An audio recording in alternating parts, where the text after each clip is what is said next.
Sebelum itu, saya ucapkan selamat datang kepada yang terhormat Bapak Arif Budi Cycling MD, kemudian Ibu Kepala Sekolah Mem Diana Wahyu Panglipur SD SPD, all parents and all mom. Marilah kita panjatkan puji syukur kehadiran Tuhan Yang Maha Esa atas limpahan rahmat dan karunia-Nya sehingga kita dapat berkumpul di tempat ini dalam keadaan sehat walafiat.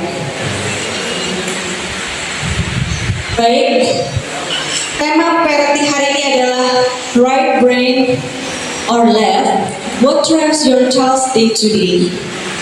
Sebelum kita mulai kegiatan di hari ini, marilah kita berdoa bersama-sama agar diberikan kelancaran dari awal hingga akhir. Baik, berdoa dipersilakan.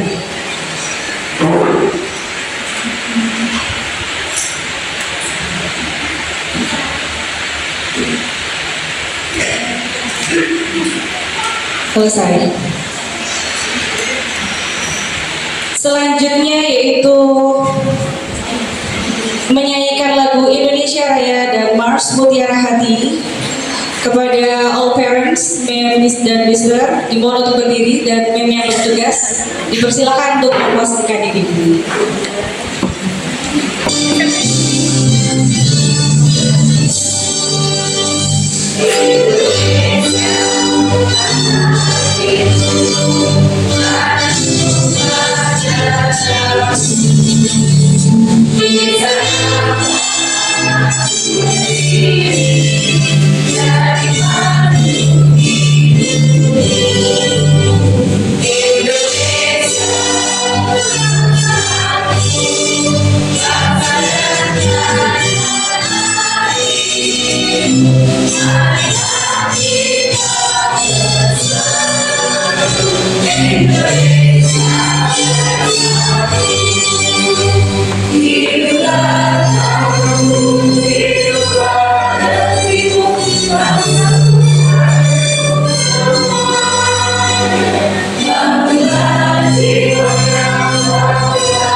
Kita menuntut ilmu, mencari bakat prestasi untuk mengembangkan diri. Saya prestasi di dunia hati, membangun pribadi siswa yang mandiri. Saya prestasi di dunia hati, menjadi siswa yang cerdas dan terampil. Menjadi siswa yang cerdas dan terampil.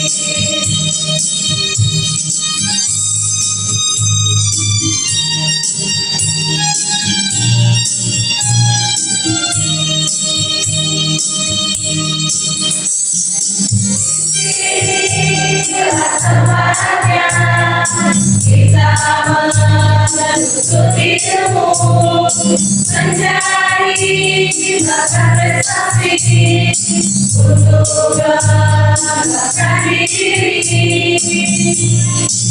Saya prestasi di dunia hati, membangun pribadi siswa yang mandiri. Saya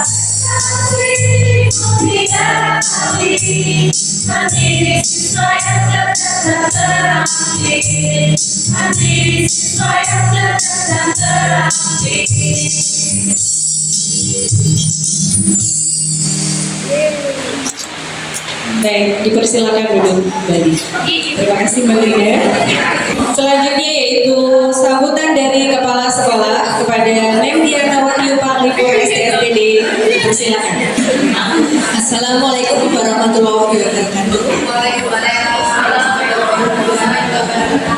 Selamat pagi dan salam sejahtera untuk kita semuanya. Bagaimana kabarnya Bapak dan Mama hari ini? Semuanya sehat? Ya.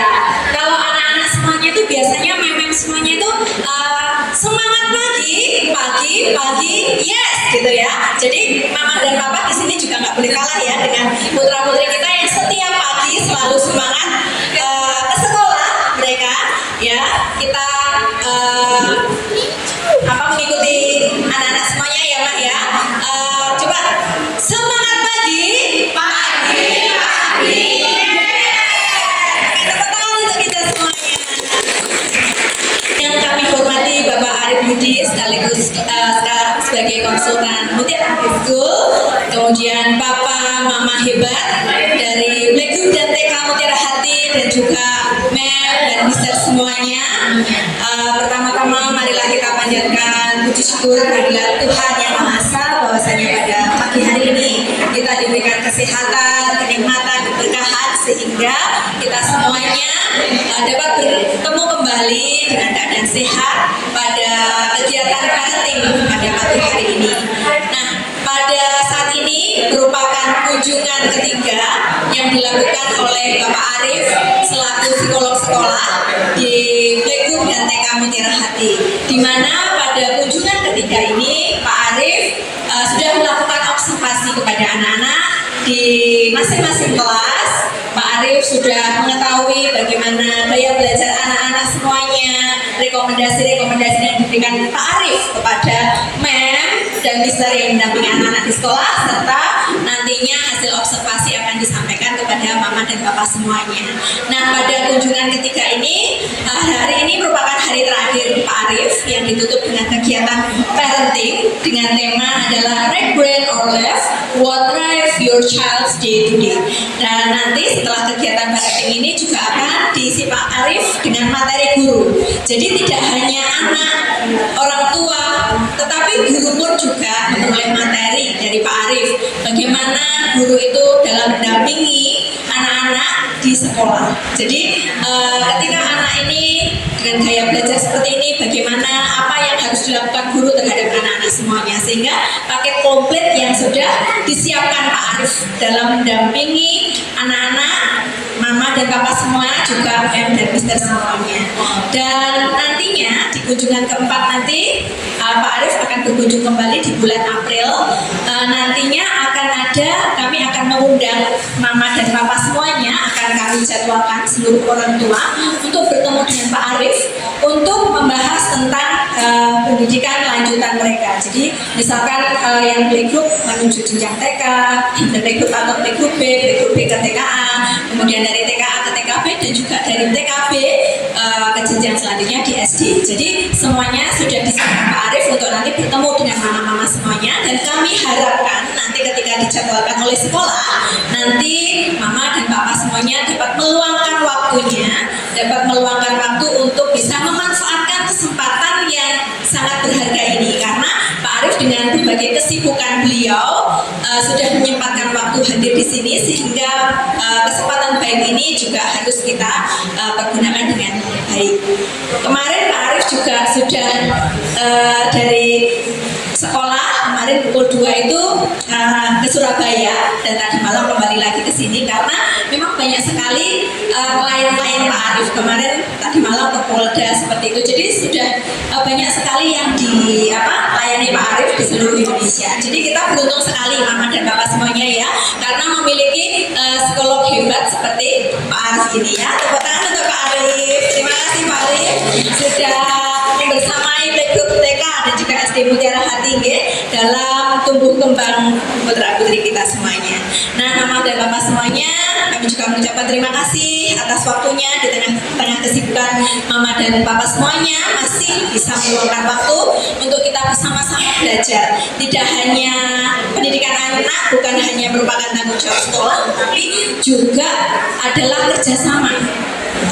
Sekolah membangun mitra dengan orang tua, sehingga keberhasilan pendidikan itu adalah dukungan antara sekolah dan juga dengan orang tua. Sehingga kami juga mohon kerjasama dan dukungan Papa dan Mama semua. Kemudian tak panjang lebar, saya mengucapkan selamat mengikuti kegiatan parenting pada pagi hari ini. Semoga pada pagi hari ini dapat membawa manfaat bagi kita semuanya dalam mendampingi tumbuh dan kembang anak-anak kita semuanya. Terima kasih Bapak dan Mama hebat semuanya atas perhatiannya. Akhirnya saya tutup. Assalamualaikum warahmatullahi wabarakatuh. Now it's time for ice breaking. What is it? Okay. Sekarang saya akan mencari di sini ya pemimpin untuk ice breaking di sini, yaitu dengan cara ketika saya bilang tepuk satu, silakan Mama, Papa tepuk satu dan bilang yes seperti anak-anak ya. Semangatnya harus gak boleh kalah ya. Oke, coba tepuk satu. Oke, yang tidak tepuk nanti saya akan tarik di sini sebagai pemimpin untuk ice breaking ya. Siap yang mau tuh dance ya. Oke, coba saya lihat satu-satu di sini ya. Ketika saya bilang tepuk satu bilang yes, tepuk dua bilang tepuk dua, kemudian oke, kemudian tepuk tiga, prok prok prok, semangat, tepuk empat kali, kemudian konsentrasi, oke ya. Yang saya lihat tidak tepuk atau tidak bersuara nanti bisa jadi pemimpin di sini ya, ice breakingnya, oke. Mem juga boleh ikut Mem, monggo, oke. Tepuk satu. Tepuk dua, tepuk tiga, tepuk empat. Wow, luar biasa sekali, tepuk tangan buat Bapak kita semangat semuanya ya. Coba satu kali lagi, coba saya mau lihat yang lebih detail ya, coba. Tepuk satu, tepuk satu, tepuk satu, tepuk dua, tepuk tiga, tepuk empat. Oh, ternyata Bapak di sana belum bersuara nih. Persilakan berdiri. Monggo Bapak. Ayo sudah semangat tepuknya, tapi suaranya nggak ada loh. Ayo sini. Monggo. Ayo monggo Mem, Mama semua silakan berdiri. Kita mau dancing ya, dancing. Ice breaking dulu. Oh, biar ditemani siapa-siapa ya. Oh, di sini aja. Silakan di sini aja, Bapak. Monggo. Silakan.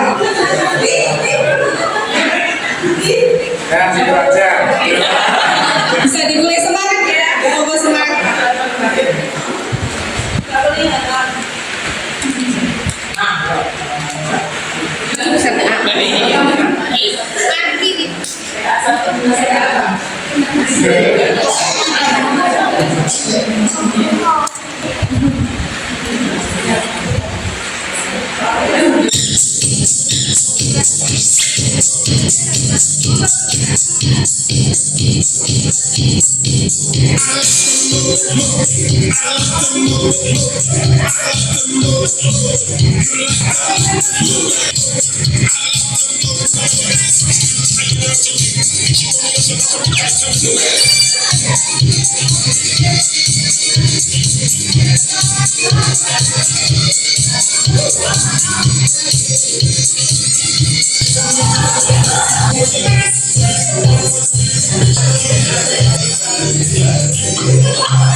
Tepuk tangan buat Mama semuanya dan Papa.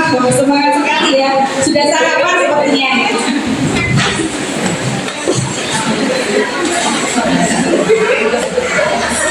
Baik.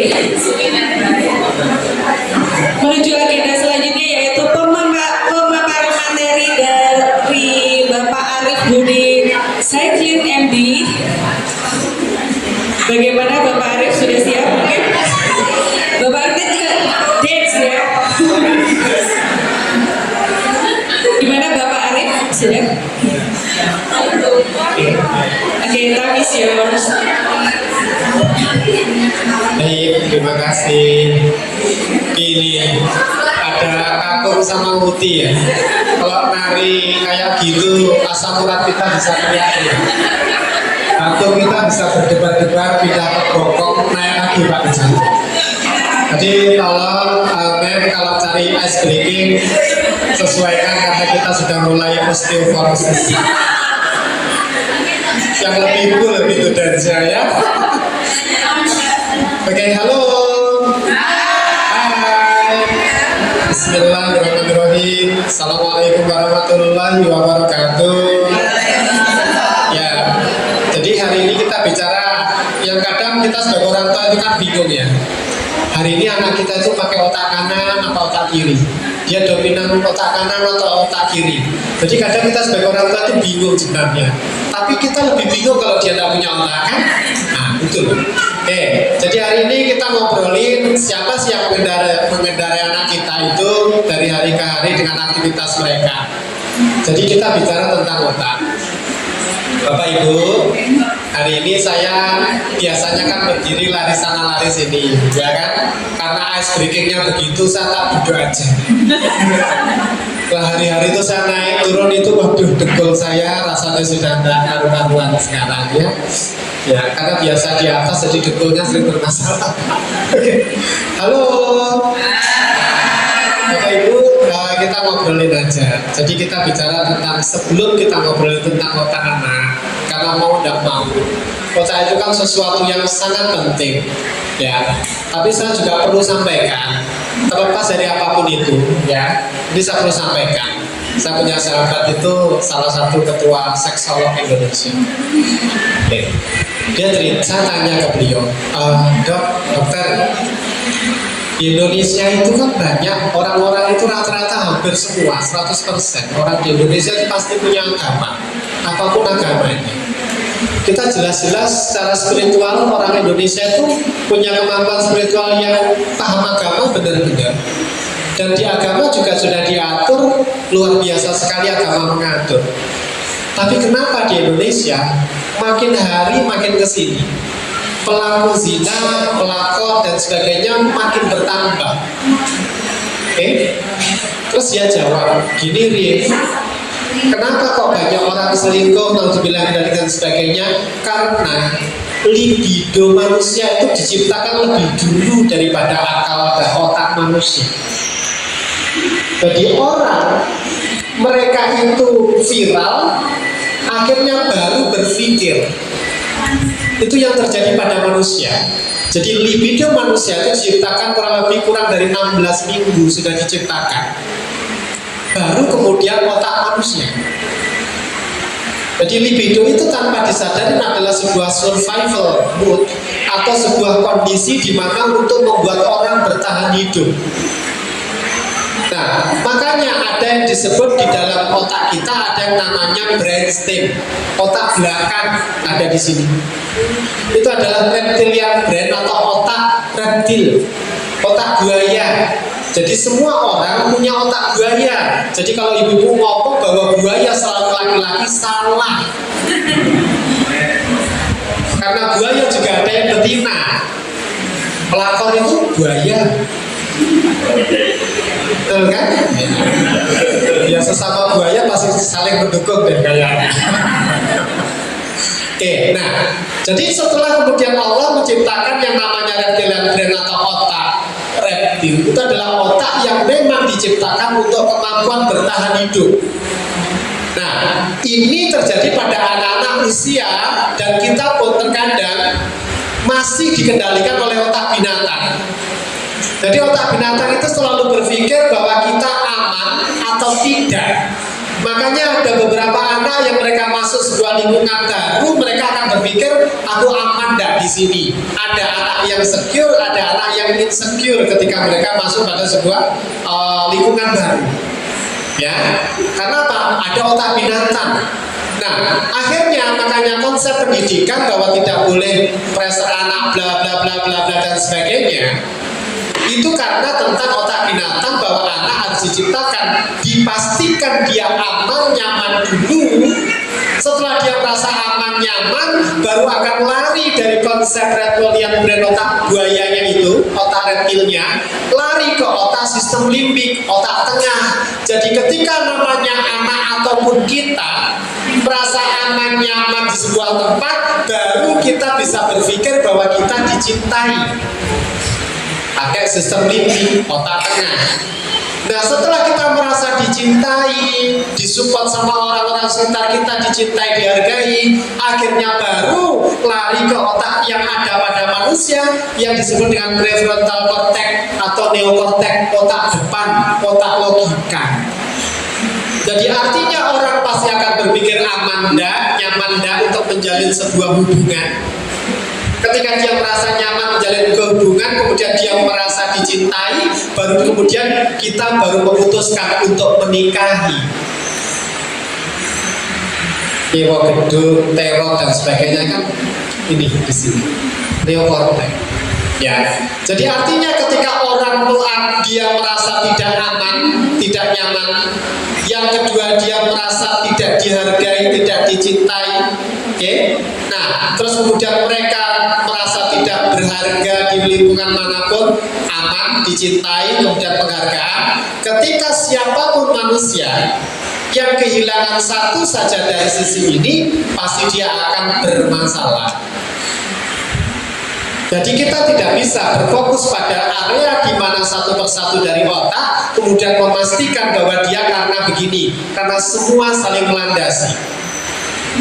Ketika seorang wanita diajak ketemu calon mertuanya dan ternyata calon mertuanya sudah ngomongin gak enak, Anda merasa tidak aman, Anda tidak akan melanjutkan walaupun pacar Anda sangat mencintai Anda. Karena apa? Anda tahu resikonya kalau punya mertua kayak dia. Itu yang terjadi. Nah, dari sini kita akan mulai berbicara bahwa anak-anak kenapa pada kondisi otak reptilian brain itu tumbuh pada anak-anak sangat dominan karena di awal-awal tumbuh kembang mereka menangis, kemudian dipeluk ibunya, tenang, karena itulah otak binatang. Ya. Terus selanjutnya anak-anak nangis, dikasih susu, diam, karena itu konsep otak binatang. Ya. Terus kemudian dia nangis, makan, dikasih makan, diam. Itulah konsep binatang. Makanya Bapak Ibu, saya pernah sama sahabat saya nongkrong di sini, ya kan, di Ponorogo, di salah satu warung, saya tidak nyebutkan nanti dikira endorse. Di warung itu sama teman saya dipesankan iga bakar. Belum ada 5 menit iga bakarnya sudah datang. Saya pesan es teh, belum ada 1 menit, kurang lebih baru kita ngobrol, belum ada 5 menit juga es tehnya datang. Loh, kok cepat Pak di sini? Iya. Menurut Pak Arif, kenapa kok sekarang restoran di sini cepat? Saya juga bingung, teman saya. Terus saya sampaikan, oh konsepnya begini Bapak Ibu. Lu lapar, lu resek. Paham ya? Jadi artinya dunia sekarang ketika kita antri tidak segera dilayani, orang pasti resek. Di warung orang jadi viral, nyimpen semuanya, video dan sebagainya. Kenapa? Karena warungnya lama tidak segera menyediakan apa yang mereka minta. Akhirnya apa? Pelanggan tersebut resek.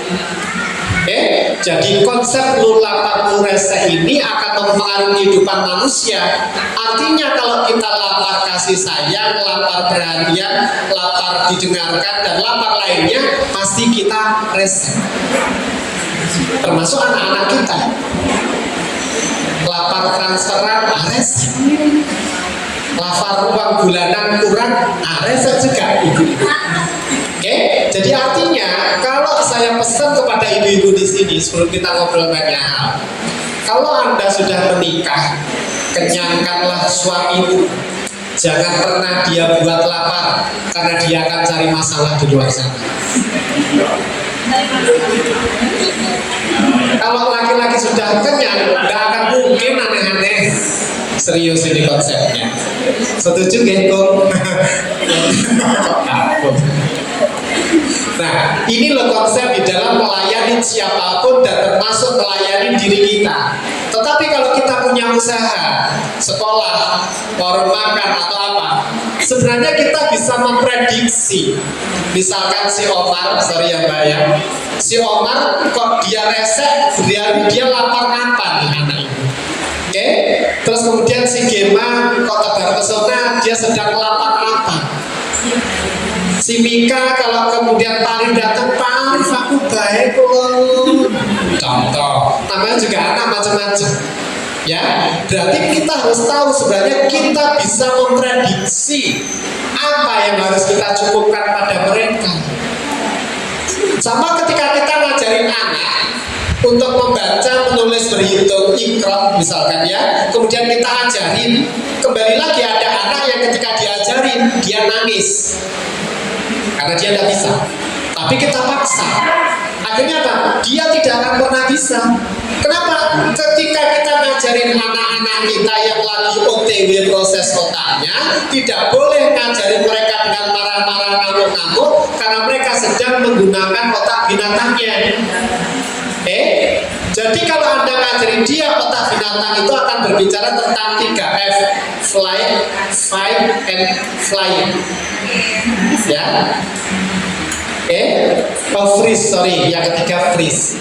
Jadi artinya ada anak yang kalau diajarin dia pilih diem aja. Kamu bisa nggak? Diem aja. Karena itu otak binatang, dia freeze. Sama seperti ular ketemu orang dia begini aja, matuk nggak matuk, lari nggak lari, freeze.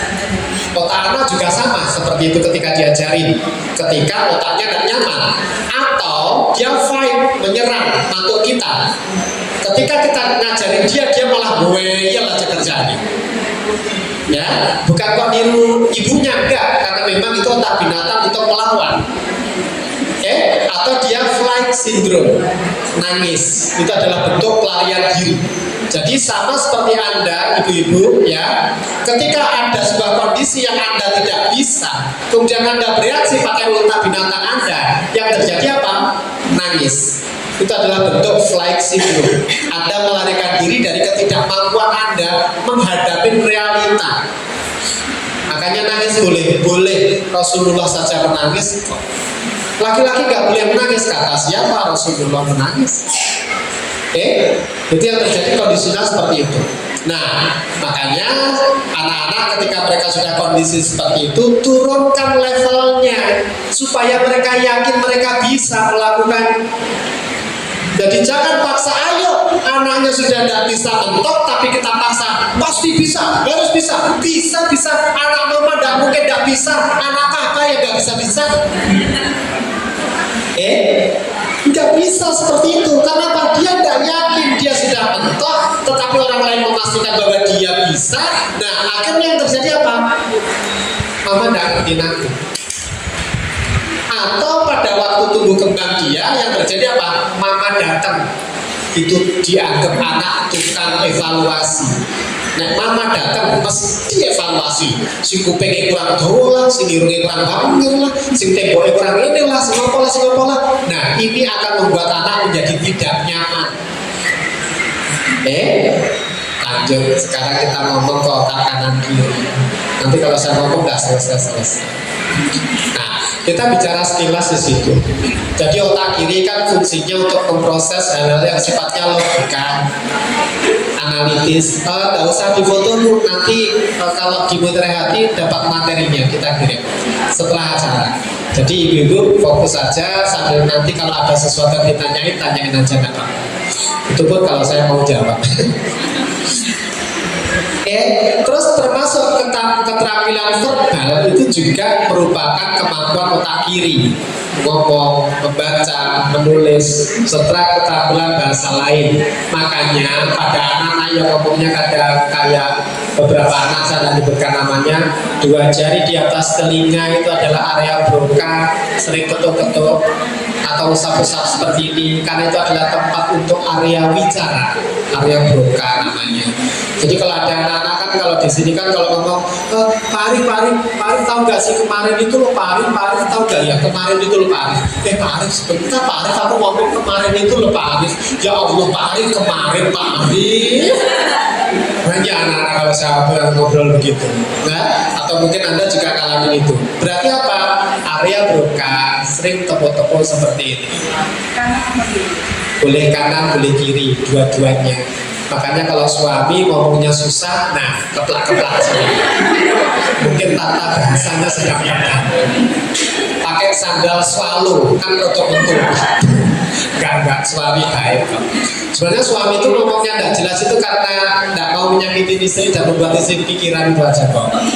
Gitu ya, bapak-bapak ya. Bukan berarti kita enggak jujur, memang kita sengaja tidak menyampaikan. Ya kan jujur. Oke, terus kemampuan mengingat detail itu adalah fungsi otak kiri. Jadi anak-anak kadang mengingat informasi yang secara terstruktur dan rinci, detail banget, bisa sampai meneroke bagaimana Mem Sofi berdiri di kelas teriak-teriak, Mem Zeni gimana dia ngomongnya, ya kan, kles-kles, kan lembut Mem Zeni ya. Oke, atau Mem Irun yang semangat, Assalamualaikum. Itu yang berbeda-beda. Jadi ada wali murid yang kadang mau melanjutkan anaknya di kelas berikutnya, tanya ya Mama Gema ya, tanya nanti di TKB anak saya cocoknya sama Mem Sofi apa Mem Zeni. Saya langsung ngomong Mem Sofi. Orang tua kan kadang panik, di PG sama Mem Ana, nanti lanjutnya sama Mem Ana atau ganti siapa? Mamanya sudah panik, ya kan? Saking sayangnya, ya kan Mama ya? Ya enggak apa-apa, namanya juga mama itu kan kadang sok sayang kan kids dan kelihatan care. Oke, nah pengendalian motorik halus tetapi berbeda. Kalau anak motorik kasar itu lebih ke otak kanan, motorik halus itu ke otak kiri. Lanjut, jadi kita ngobrolnya banyak. Oke, jadi ketika saya ngomong seperti ini, tolong Bapak Ibu turunkan level Anda. Kita refleksi diri, jadilah anak-anak TK seperti waktu kita kecil. Nanti apa yang saya sampaikan itu akan nyambung lebih mudah untuk Anda pahami. Terkadang kita orang tua ini dibentuk dengan sistem pendidikan yang zaman dulu seperti apa, yang tentunya berbeda dengan hari ini. Coba kita menata refleksi diri lagi. Kalau dulu aku waktu kecil seperti yang saya sampaikan hari ini, kita akan mulai menata. Karena terkadang inner child atau luka batin di waktu kecil karena ada sesuatu yang terjadi konflik internal karena kita tidak dididik seharusnya mau kita.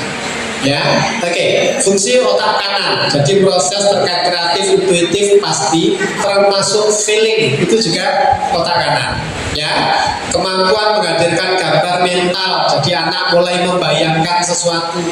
Makanya pada anak-anak yang otak kanan, yang dominan otak kanannya, kita tidak bisa ngobrol kalau ngitung pakai biting, tidak bisa. Ya, harus ngitung bayangkan pentol 5 ditambah pentol 5, itu cepat otaknya. Oke, nah terus empati sama pengolahan emosi itu adalah ranah otak kanan, dan koordinasi motorik kasar itu juga merupakan otak kanan, bukan otak kiri. Ya, oke, lanjut. Nah, bagaimana mengetahui dominasi otak? Nah, dominan otak kiri pasti analitis, terstruktur, penyelesaian masalah dengan logika, memori, keterampilan verbal lebih unggul. Jadi kalau anak-anak ngomongnya lebih pintar dan tertata, berdebat, nah itu adalah kemampuan anak-anak otak kiri, bukan otak kanan. Tapi kalau cerita, ngarang-ngarang cerita itu juga area verbal, itu lebih otak kanan, ya. Jadi artinya sebenarnya dua otak ini bercampur secara bersamaan di dalam beraktivitas, ya. Tidak ada anak yang kalau dia begini dominan otak kanan, kalau dia sedang ini dominan otak kiri, sebenarnya tidak, ya.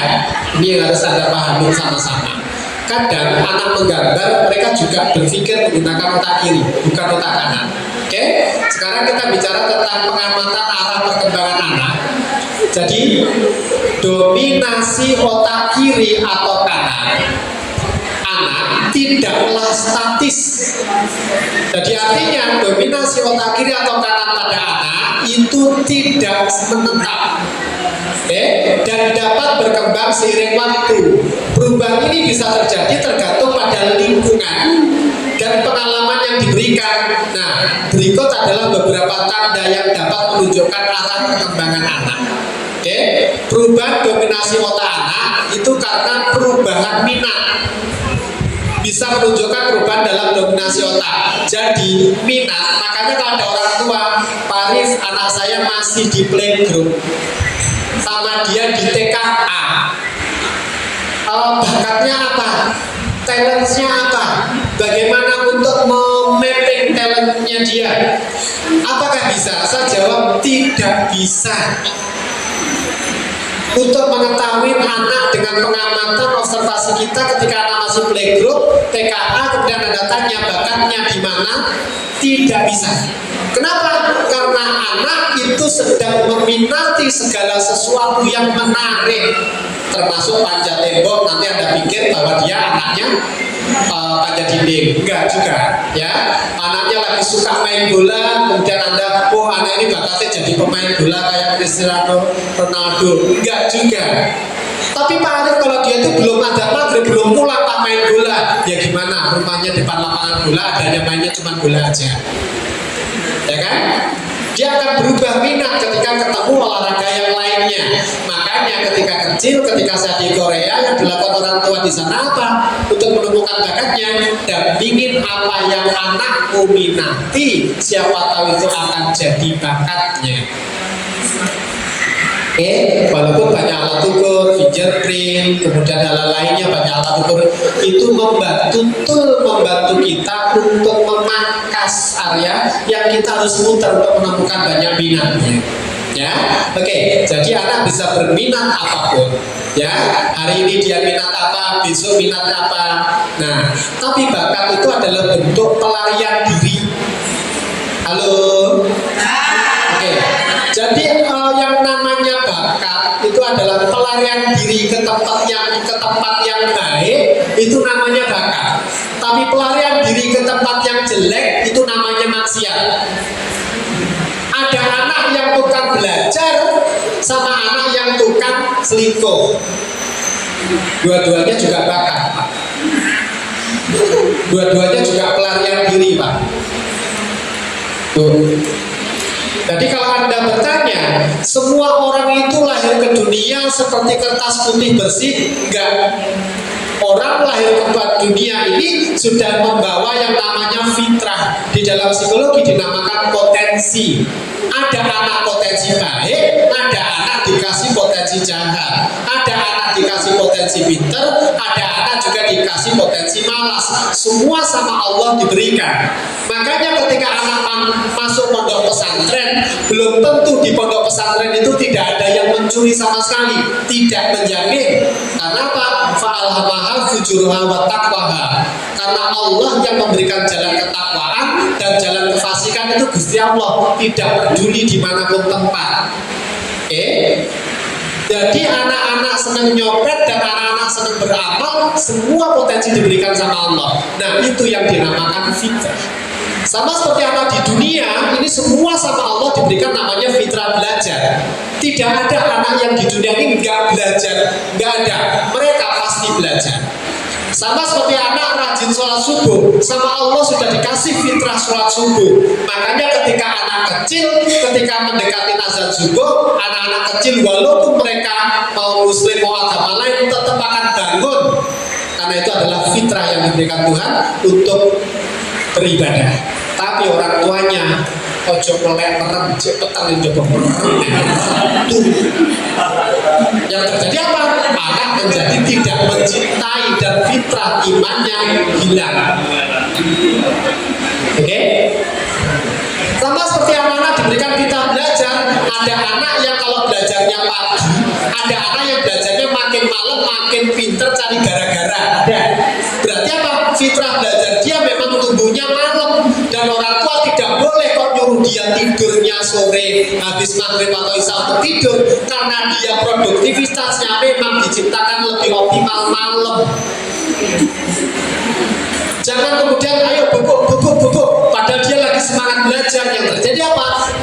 fitrah belajarnya mati. Siapa yang matikan? Kita, orang tuanya. Oke? Ya, lanjut. Perubahan minat itu mempengaruhi dominasi otak. Respon pada stimulus aktivitas yang merangsang otak kanan atau kiri dan lihat bagaimana anak meresponnya. Oke, pada anak kalau yang begini, halo, nah, kan ada ya, ada di beberapa sekolah itu karena kurikulumnya merdeka belajar, jadi anak-anak itu merdeka nggak belajar. Hari ini ada di salah satu sekolah di kota di Jawa Timur, guru ngasih PR, orang tuanya lapor ke saya marah-marah, Pak, itu kan gak ramah otak anak sudah full day loh Pak, masih dikasih PR lagi loh Pak di rumah Pak, kasihan anak saya, pulang dari sekolah full day itu kerjaannya asal itu langsung tidur Pak sampai rumah. Bahkan saya sampai melihat anak saya saking capeknya dan saya bangunkan sholat maghrib Pak, karena apa? Capek. Saya sampaikan anak ini sudah umur kelas 1 SMP loh Pak, kalau dia sholat maghrib tidak Bapak bangunkan, yang salah itu Anda orang tuanya. Sholat maghrib itu pendek, jangan sampai dia tidak sholat maghrib gara-gara kita lihat dia kecapean belajar. Salah kita jadi orang tua. Walaupun dia capek, dan terus menurut Lari gimana, kan tidak ramah otak anak. Saya sampaikan, Pak, anak-anak sekolah full day bukan berarti kok seharian dia belajar, enggak Pak. Dia juga beraktivitas yang menyenangkan. Kalau dia capek, iya capek Pak. Terus kalau dikasih PR lagi, terus dia kan harus selesaikan PR-nya Pak yang banyak Pak. Saya sampaikan, Pak, anak-anak di pondok pesantren itu sudah tahajud, tujuan lanjut hafalan Quran, lanjut dia ngapain, gak ada istirahatnya loh Pak. Memang menuntut ilmu itu seperti itu. Jangan karena kita sayang kemudian meniadakan kewajiban anak untuk menuntut ilmu. Kalau Anda sudah paham otak kanan otak kiri, gimana dia brainstem, bagaimana sistem limbik, bagaimana neokorteks prefrontal korteksnya berpikir, nah itu akan menjadi sesuatu yang lebih menyenangkan Anda memahami anak-anak kita. Ya, oke, respon pada stimulus. Yang berikutnya interaksi sosial. Teman-teman itu juga mempengaruhi bagaimana dominasi otaknya. Ya, terus emosional, terlibat dalam kegiatan yang emosional, bermain peran drama, ibunya nongkrong sosialita, gibah sana gibah sini, anaknya pinter kalau di sekolah itu gibah siapa aja. Ya, oke, lanjut.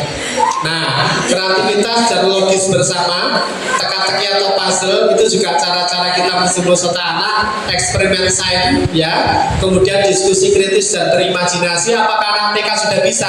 Sudah sangat bisa diajak diskusi. Sudah bisa anak TK. Nyatanya mereka pulang sekolah sudah laporan. Tadi loh Ma di sekolah Ben Iru teriaknya Mas sampai echoing di telingaku. Atau Mem Sofi kaget aku Ma sampai mejaku bergetar. Kaget. Namanya anak-anak, kadang mereka menyampaikan sesuatu. Berarti apa? Mereka sudah mengajak kita berdiskusi. Ya, oke, lanjut lagi di situ. Nah, apa yang orang tua lakukan? Ya harus berbicara dan mendengarkan. Sekarang kalau Bapak Ibu lihat ke temannya sebelah, Anda lihat mereka 5 detik aja, Anda lihat aja mereka sambil Anda berbicara dalam hati tentang mereka. Coba kanan kiri 5 detik, 5 detik, 5 detik, coba ngomong 5 detik aja. Gak sabar kok kalau nggak nyentuh, kalau ibu-ibu kan kalau rasa-rasa jeng. Oke, itu dorongan bilangnya. Oke, terus yang harus dilakukan, orang tua harus mulai menyusun jadwal harian buat anak. Jadi kalau Anda nyekolahkan anak suatu saat nanti, jadi kalau saya lihat anak-anak di TK Mutiara Hati itu mereka menyebar ke banyak sekolah di Ponorogo. Ada yang masuk di SD Mutiara Hati, ada yang masuk di SCFT, ada yang masuk di sekolah negeri lainnya. Ya silakan. Tapi saya lihat perkembangan anak-anak TK Mutiara Hati itu memang tampak berbeda dibanding anak-anak sekolah lain. Yang saya amati di sekolah yang saya juga jadi konsultannya di situ. ya, berbeda cara mereka nyikapin, menyelesaikan masalah, problem solving, mereka itu bermain drama, itu ternyata berbeda sama anak-anak dari TK lain. Bukan saya kok promosi TK Mutiara Hati, bukan, karena itu memang realita yang saya amatin setelah sekian tahun. Saya di Mutiara Hati hampir 10 tahun ya, ini tahun 10 ya, ini tahun ke-10 saya di Mutiara Hati ya. Di SMT saya sudah masuk hampir tahun 13 tahun di SMT. Jadi saya ngamatin anak mulai dari anaknya SD kelas 1 sampai dia sudah lulus dari pondok Gontor. Nah, saya ngikutin perjalanannya. Jadi ini yang harus kita pahami. Jadi TK Mutiara Hati itu bekalin banyak anak-anak dengan pembelajaran di sini, ya. Jadi kalau saya lihat anak-anak PG playgroup itu tidak harus selalu diajarin membaca, menulis, berhitung, tapi diajarin bagaimana mereka kegiatan yang tanpa kita sadari itu sedang melatih kognitif, fungsi berpikir. Ya, terus kenapa konsep yang kita usung di sini adalah kelas kecil? Ketika ada masalah pada anak, penanganan kita lebih cepat pola pendekatannya. Nah, ini yang saya rasa berbeda ketika mereka di sekolah lain yang muridnya banyak di SD, mereka itu ketika ada sesuatu langsung berani ngomong ke ustaz-ustazahnya. Yang ini tidak ditemukan sama saya yang mereka dari sekolah lain. Oke, bukan saya promosi, saya memang memberikan sebuah kondisi, ya. Tetapi kelemahan anak-anak TK Mutiara Hati pasti ada, pasti. Karena mereka terbiasa dilayani secara personal, jadi memang harus tugas Anda kenalkan dengan wali kelasnya. Kalau memang konsep sekolahnya sekolah besar, ketika dia melanjutkan ke SD-nya, ya. Oke. Terus pada anak-anak ya juga berinteraksi dengan alam, atau biasa kita dengan tadabbur alam, naik gunung kah, anak-anak kemah kah, seperti apa, atau naik mobil sambil ngajarin mereka apa. Nah, itu penting buat anak-anak kita, ya. Terus bebaskan mereka untuk bereksplorasi. Oke, lanjut di sini mitos.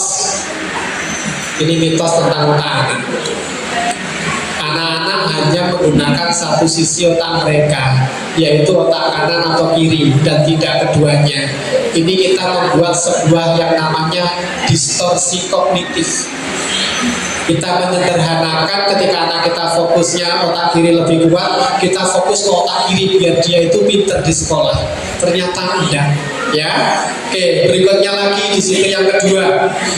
Mitos yang kedua, anak yang lebih kreatif pasti dominan otak kanan.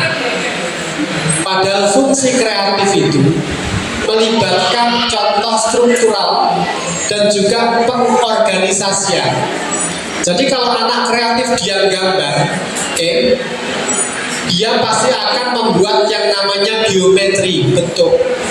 Habis gambar ini nanti dia gambar apa, sehingga anak bisa menjelaskan yang dia gambar merangkai sebagai sebuah cerita. Itu adalah konsep otak kiri juga masuk. Bukan kok otak kanan itu adalah otak yang spontan. Itu adalah ciri-ciri otak kanan itu spontan, sukanya responnya cepat. Tapi ketika anak gambar, memang awal mulanya didorong spontanitasnya, tapi kemudian dibarengin bagaimana strukturnya untuk gambar, mau gambar apa. Nah, itu fungsi otak kiri masuk. Ya, yuk lanjut. Mitos yang ketiga, anak dengan dominasi otak kiri lebih pandai di sekolah, sementara anak dengan dominasi otak kanan lebih tertarik pada seni dan musik. Nah, ini pembelajaran yang sebenarnya begini berbeda, ya. Anak-anak yang terbiasa bermain musik atau mengenal musik, itu mereka akan punya kontrol emosi yang lebih tertata, dan mereka memahami segala sesuatu lebih berirama. Makanya kalau anak Anda suka musik, menjelaskan mereka Anda harus ketemu ritme dan polanya. Jam berapa dia suka begini, jam berapa dia suka begini, ritme akan tertata. Tapi berbeda dengan anak-anak yang mereka tidak suka musik, mereka akan lebih random. Makanya saya lihat di sini salah satu sekolah TK Mutiara Hati itu pasti ada kelas musiknya, dan itu saya senang ketemu Mr. Frankie, ya. Mr. Frankie dengan badannya yang kekaran, anak kan lihat ya, bagaimana jadi laki-laki bener. Yang laki-laki itu ya kayak Mr. Frankie, badannya kekar. Ya gimana nggak kekar, selalu ngangkat organ yang besi. Kan harus kekar. Jadi anak laki-laki jangan sampai yang namanya sekolah itu ngundang, mohon maaf, waria bencong. Salah. Memang kalau ngundang waria bencong, assalamualaikum, anak-anak suka lucu, tapi tanpa sadar itu akan masuk alam bawah sadarnya ada yang lain selain laki-laki dan perempuan yang namanya waria. Itu akan mancep di otak anak. Makanya kalau undang laki-laki ya laki-laki bener, kalau undang wanita ya wanita yang bener, bukan laki-laki yang tulang bengkok, tulang lunak dan sebagainya. Oke, jadi Mr. Frankie itu pas ya, itu laki-laki banget gitu ya. Sudah laki-laki, suaranya enak, keren banget, pinter main ini, kelihatan laki-laki yang romantis banget ya. Pasti beruntung istri. Lanjut ya. Oke. Nah, mitos yang keempat, anak-anak dominan otak kanan, mereka tidak bisa memahami angka dan atau logika. Halo. Hai. Nah, ini penting ya. Mau tidak mau anak Anda kan pasti akan SD ya. Gini, ada salah satu sekolah, karena Merdeka Belajar kan anak-anak bebas, mereka nggak belajar. Jadi hari ini tidak ada anak yang nggak naik kelas, pasti semua naik kelas. Walaupun aspeknya tidak tercukupi. Jadi saya temukan di beberapa sekolah di Indonesia, tidak hanya di Ponorogo, anak kelas 5, kelas 6 belum bisa baca. Banyak. Anak SMP kelas 2 saya tes 5x5 nggak bisa jawab. Serius itu hari ini. Level pendidikan Indonesia 10 tahun terakhir ini turun di semua strata, S1, S2, S3, SD, SMP, SMA. Oke, semua S turun. Paham ya? Anda mulai paham di sini. Karena apa? Tidak ada pressure lagi seperti kita zaman dulu.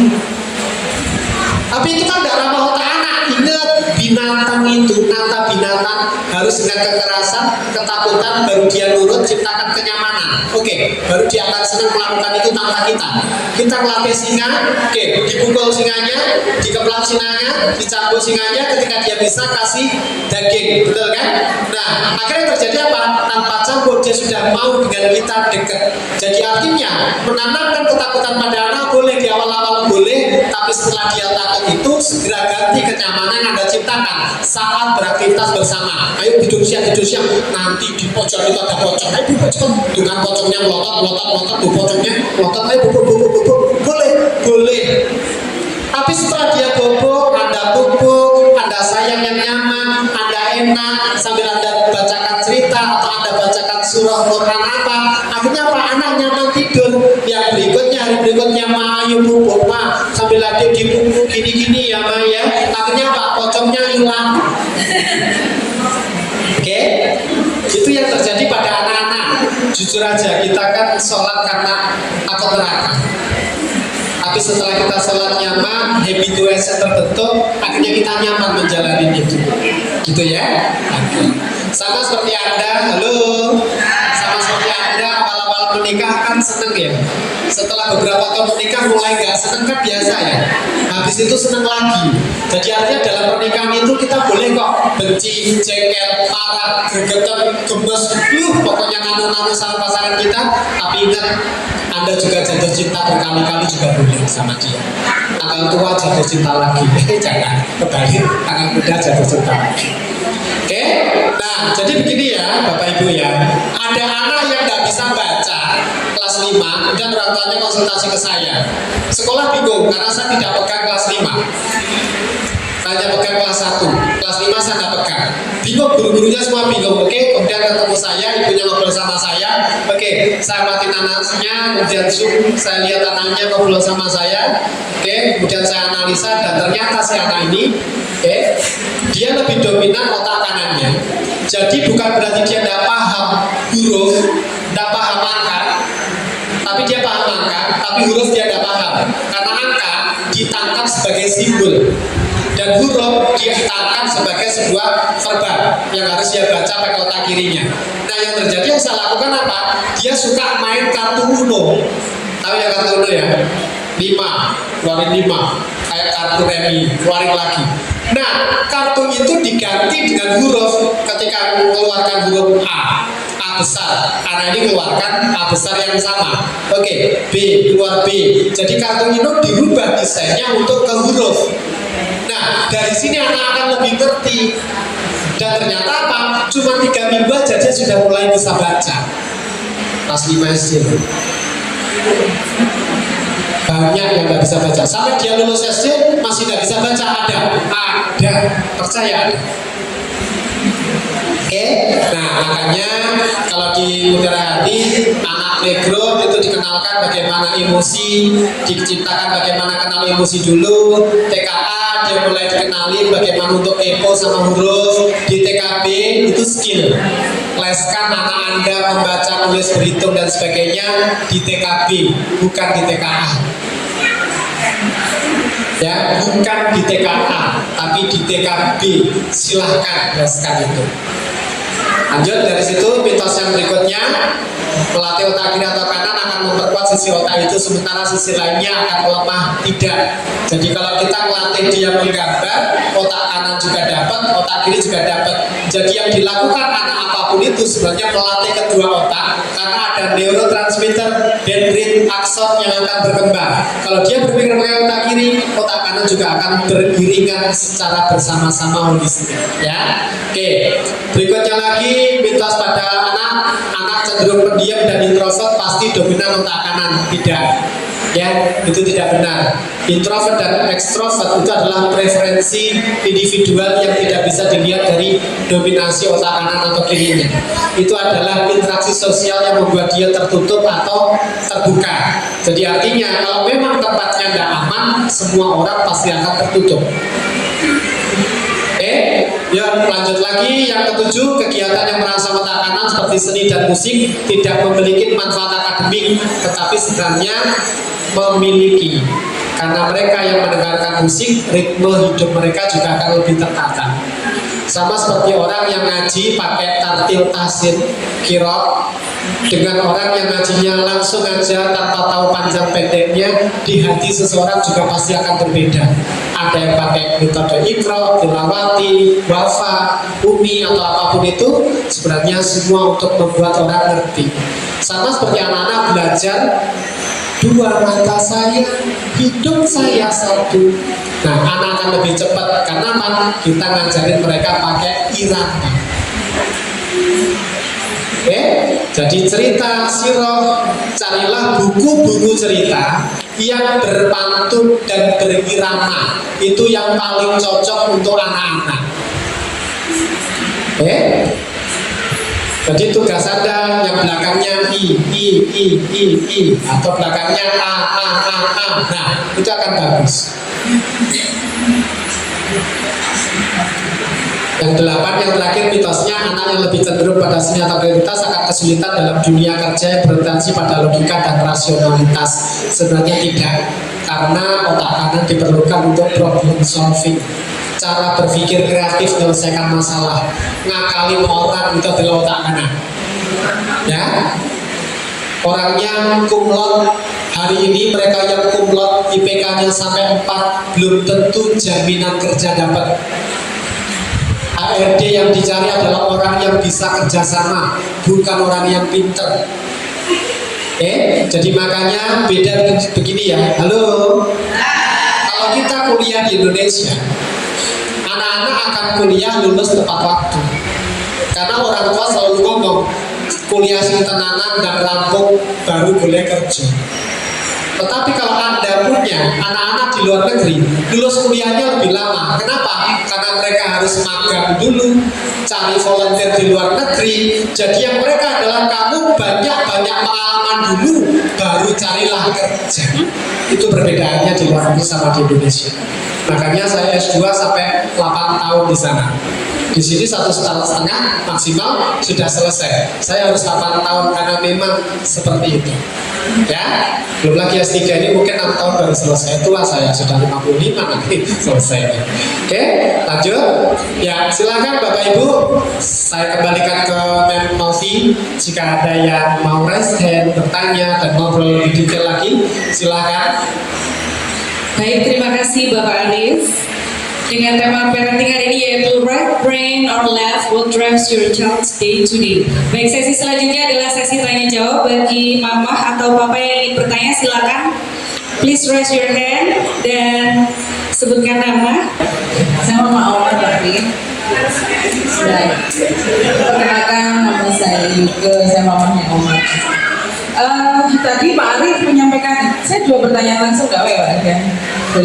Yang pertama tadi itu Pak Arif, sosial masyarakat dan cara melatih anak, maksudnya saya lihat untuk Omar ya, kasusnya Omar itu kan dia belum trust sama teman sebayanya ya Pak.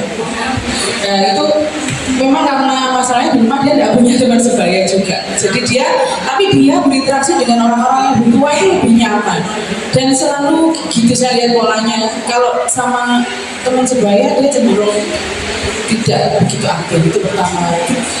Itu seperti itu, apakah ya udah tidak apa-apa nanti setelahnya akan baik-baik saja? Gimana? Itu pertama. Yang kedua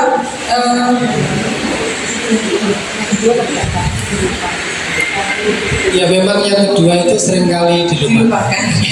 Dari yang pertama dulu sambil memikirkan. Ya, jadi begini ya. Oh iya, sudah ingat Pak Arif. Ini Pak Arif, kan sebenarnya Memang yang kedua itu baru diingat setelah yang pertama nggak tahu. nanti lupa lagi saya. Ini apa? Kalau parenting sebenarnya sering dibahas itu loh Pak Arif. Kalau cowok itu nanti perkembangannya atau kepintarannya itu nanti terakhir-terakhir. Jadi sampai SMA masih banyak bermain gitu-gitu.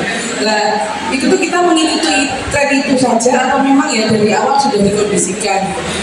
Saya lihat di kenyataannya memang beberapa teman-teman saya yang laki-laki yang sekarang pinter-pinter itu dulunya enggak lah Pak Arif. Sekarang tuh kalau mulai dari SMA itu melejit-melejit sampai kuliahnya luar biasa gitu. Apakah ya memang ritmenya seperti itu tuh, apakah kita harus ikut atau gimana? Ya, kalau yang terkait itu tidak ada jurnal yang memastikan, dan contoh yang Mbak Yuke lihat kebetulan memang begitu. Tapi padahal yang sejak dulu pinter kayak saya itu sejak dulu pinter kayak sejak SD itu saya ranking terus kayak gitu. Sorry ya, itu contoh yang mungkin Anda nih. Tapi laki-laki ya Pak ya? Ya, tapi ada juga. Jadi laki-laki yang mulai kecil pinter itu banyak juga. Jadi ketika punya istri enggak pinter, nah itu banyak juga Pak. Karena istrinya lebih pinter. Itu ada juga. Jadi itu sesuatu yang validitas dan reliabilitasnya tidak bisa diukur, ya. Jadi kembali lagi desain keluarga seperti apa. Oke, terus kembali lagi bicara tentang desain pola perilaku, misalkan lebih spesifik pada Omar. Jadi kalau saya ingin melihat Omar, jadi kalau ibu-ibu bertanya tentang anaknya, ya saya akan lebih spesifik. Siapa tahu ada kemiripan ya dengan anak kita. Oke, jadi kalau saya lihat Omar, kenapa dia bergaulnya lebih sama orang tua, dia lebih mudah bergaul? Karena orang tua menganggap bahwa lebih ngerti dia, lebih mengerti tentang dia, maunya dia apa. Nah, artinya terjadi apa? Ini menjadi sebuah kondisi di mana dia menjadi satu arah, tidak menjadi dua arah. Oke, nah makanya harus dilakukan apa? Ya Omar harus dibekali cara ngomong sama teman sebelahnya. Ayo Omar bilang ke Sekar, Sekar, aku pinjem bolpen. Ayo bilang Sekar, sambil tatap matanya Sekar, ayo bilang Sekar, pinjem ballpoint, pinjem krayon. Nah, dari situ dia akan menangkap itu. Gema, Omar pinjem ini, misalkan. Nah, lihat bagaimana reaksinya Gema. Oh, Gema yang keras ya bilang ke Omar, iya, boleh, silakan Omar. Nah, dari situ dia akan belajar. Kalau orang tua dengan Omar ngomong apa, orang tua akan mencoba mengerti. Tetapi kenapa tidak bisa nyambung sama anak-anak sebaya karena Omar tidak dibekali ngomong seperti apa dan teman tidak dibekali ngomong seperti apa. Akhirnya dua arah menjadi tercipta. Nah, makanya harus dibekali ngomong. Omar bilang, Mem, aku mau pipis. Coba sini Omar bilang, Omar mau pipis. Oke. Terus pamit ke teman-teman, Omar pipis. Nah, dari situ dia akan pipis. Ini Omar harus diinstal database. Kan jadi begitu. Ya, memang prosesnya akan lebih lama karena proses ini kalau dia sudah tertata, sudah ngerti konsepnya, selesai masalah ini. Kan gitu ya Mbak ya. Oke, silakan. Jadi kalau laki-laki pinternya terlambat enggak juga. Laki-laki pinternya mulai awal itu banyak juga. Ya. Wanita pinternya terlambat setelah menikah, nah itu rata-rata wanita setelah menikah makin pintar mereka. Pinter ngatur suami. Baik, selanjutnya silakan Mama atau Papa yang mungkin ada pertanyaan seputar tema parenting hari ini adalah right brain or left, what drives your child's day to day. Silakan Mama, Papa. Mama Gemma mau tanya. Ya. Silakan bisa angkat tangan dan bertanya. Mama Gemma mau bertanya kan? Iya, iya. Bapak Merah. Silakan. Iya, Mama Re. Baik, terima kasih. Saya dari Mama Re mau nanya. Kebetulan Re itu kan senang musik ya Pak ya. Nah itu dia itu kalau dia sukanya tuh musik yang kayak happy gitu Pak. Nah kalau misalnya dia menyanyikan lagu sedih, dia itu saya nggak tahu itu menghayati atau apa. Soalnya dia ikut nangis. Nah itu termasuk otak kanan atau soalnya saya takutnya kan lebih sensitif karena dia cowok ya Pak. Takutnya saya itu kena kok lebih melo gitu. Nah itu tanya yang pertama. Terus yang kedua Kan selalu saya sampaikan Mas Dokter. Anak pertama laki-laki genetikanya akan lebih dominan mirip kayak mamanya. gitu ya Pak. Jadi sudah langsung saya jawab ya. Oke, terima kasih Pak Arif. Terus yang kedua katanya juga suka bercerita. Nah ini ada positif ada negatifnya Pak. Nah positifnya itu karena bercerita jadi kan kita tahu gitu Pak ya apa yang mau, terus dia sering bercerita apapun yang dialami. Nah yang negatifnya karena dia sering cerita, kalau ada orang sekitarnya ngomong itu langsung dipotong. Sebenarnya udah dikasih tahu, cuma kayak sering gitu loh Pak. Saya takutnya nanti itu akan timbul kayak egois gitu nggak sih Pak? Gitu Pak, terima kasih. Itu adalah cara anak-anak untuk mendapatkan perhatian. Jadi yang harus dilakukan adalah kenalkan tipe anak yang memang perlu mendapatkan dukungan sambil naruh tangan kita di tulang punggung belakangnya. Kenalkan sama orang-orang atau teman-teman kita, sampaikan hal positif yang dia lakukan. Termasuk kalau ada orang tua ngomong, pasti akan mendengarkan dulu kan ya nak ya. Nah itu kan hebat. Nah sambil kita nyentuh tulang punggung belakangnya. Dan ketika dia ngomong, kita memang harus dekat sama dia. Dan ketika dia ngomong, kok kita menunjukkan tidak suka, bukan. Tapi tangan kanan kita langsung sentuh dada kirinya, tempat di mana jantung. Nah ngomongnya pelan-pelan yuk. Yuk sekarang ngomong lagi sama tante.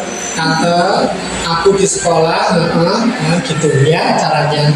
Tapi ngomongnya dulu, maaf tante, tadi aku di sekolah begini juga loh, kayak anaknya tante. Nah jadi biasakan ya begitu. Jadi teman kita ngomong, kemudian Re ngomong, berarti kita langsung pegang dadanya. Dari situ dia akan terbiasa. Inhibitory control. Otaknya mampu akan ngerem untuk menunda orang ngomong berhenti, baru dia ngomong. Jadi ini masalah kemampuan ngerem untuk menunjukkan siapa gue gitu. Ya, dengan cara seperti itu. Jadi setiap nanti mau dia ngomong langsung tempelkan di sini, ayo ngomong begini caranya nak. Nah, dari situlah dia akan tahu. Ini perlu bekal loh pada anak. Ya. gitu namanya ya. Nah kemarin saya sampaikan kalau masuk SJMT rambutnya dirapiin ya.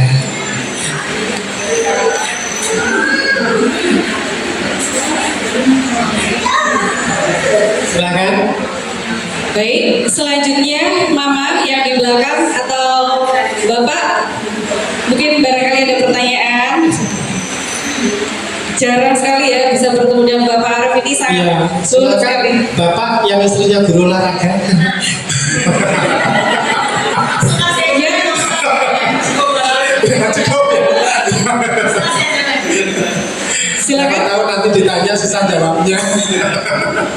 Monggo, Mama. Kebetulan saya kenal istrinya Sulit juga. sekali bertemu dengan Bapak Arif ini ya, jarang sekali. Gema mau bertanya. Oh, Gema mau bertanya. Iya, oh Gema bertanya boleh, silakan Gema. Silakan, Ma. Kapan punya adik Gema? Kapan punya adik laki-laki?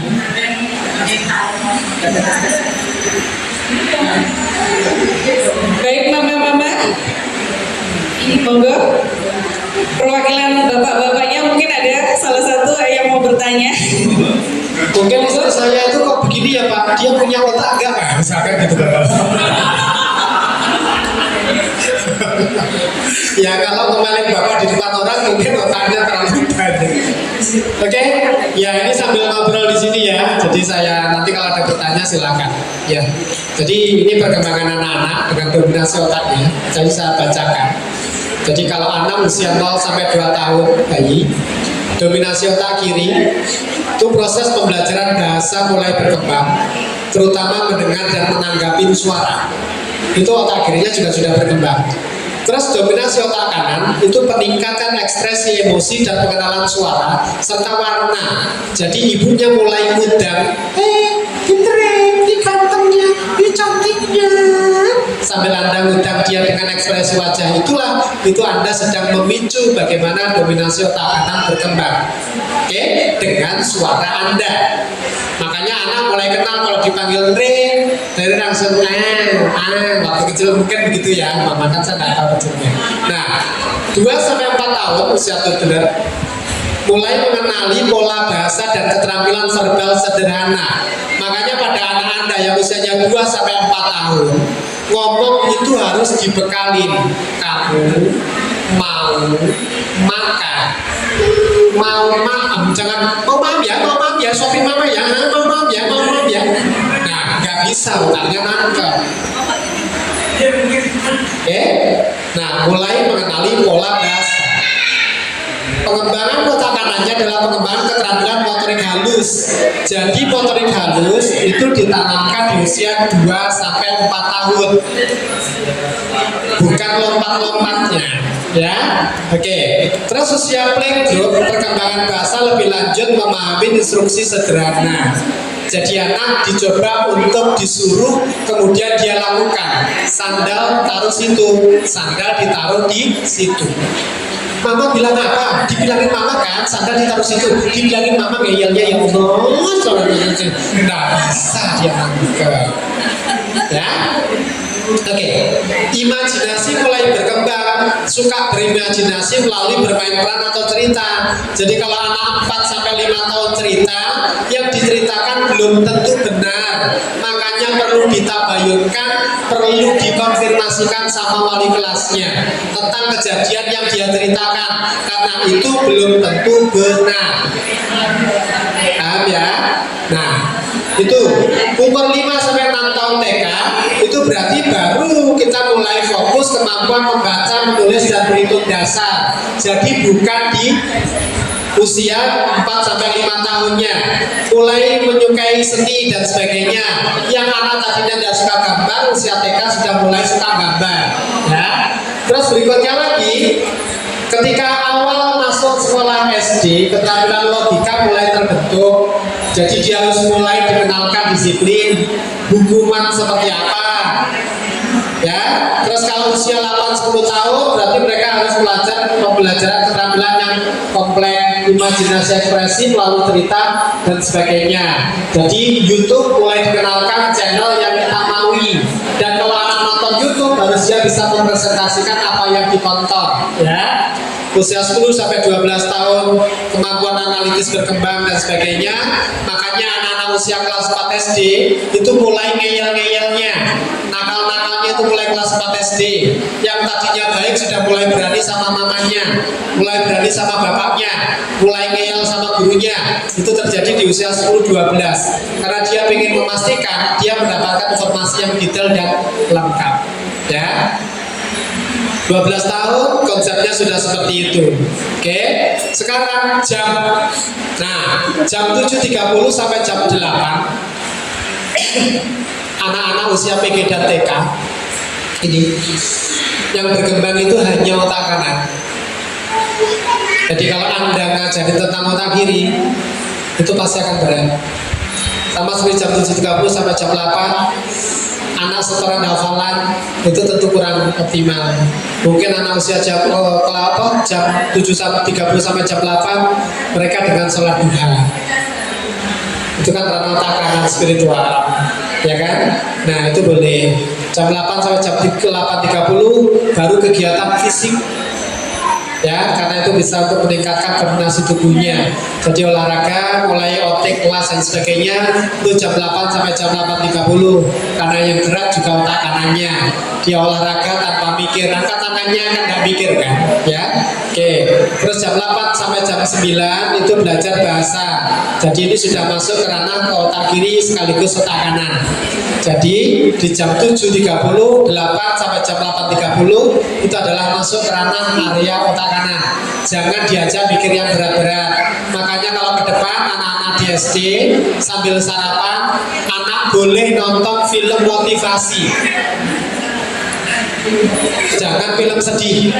Boleh dengarkan musik-musik yang happy dan yang semangat, Laskar Pelangi misalkan atau apa. Nah silahkan. Karena apa? Itu masa-masa motivasi pada anak-anak. Jangan diberikan komen yang dia harus mikir, ya. Oke.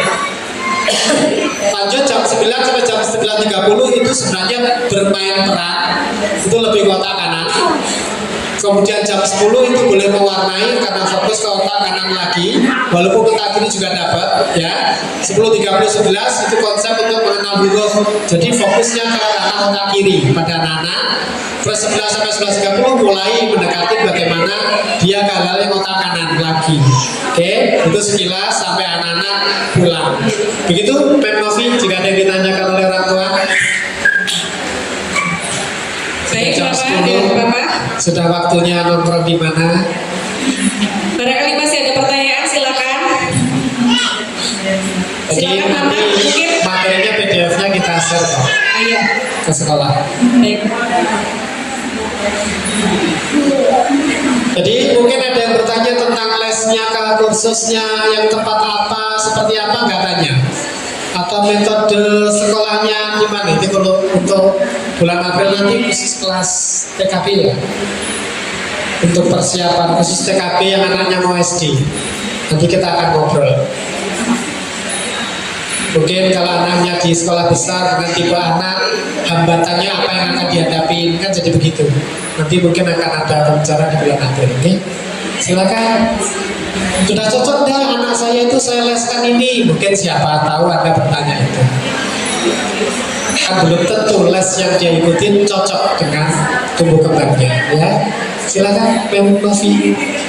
Jika tidak boleh ditutup pas jam 10. Baik. Baik, untuk hari ini kesimpulan dari tema parenting right brain or left, what drives your child's day to day. Otak kanan dan otak kiri memiliki fungsi yang berbeda, tetapi keduanya bekerja sama untuk menjalankan fungsi tubuh.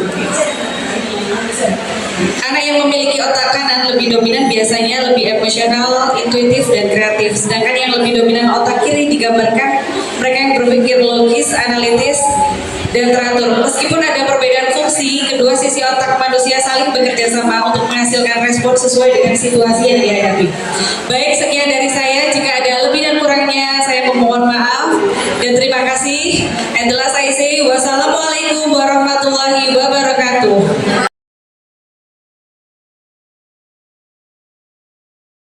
Assalamualaikum warahmatullahi wabarakatuh. Perkenalkan nama saya Azuin, wali dari anak Kael Inalgus Nicholas Ganeva di TKA 1.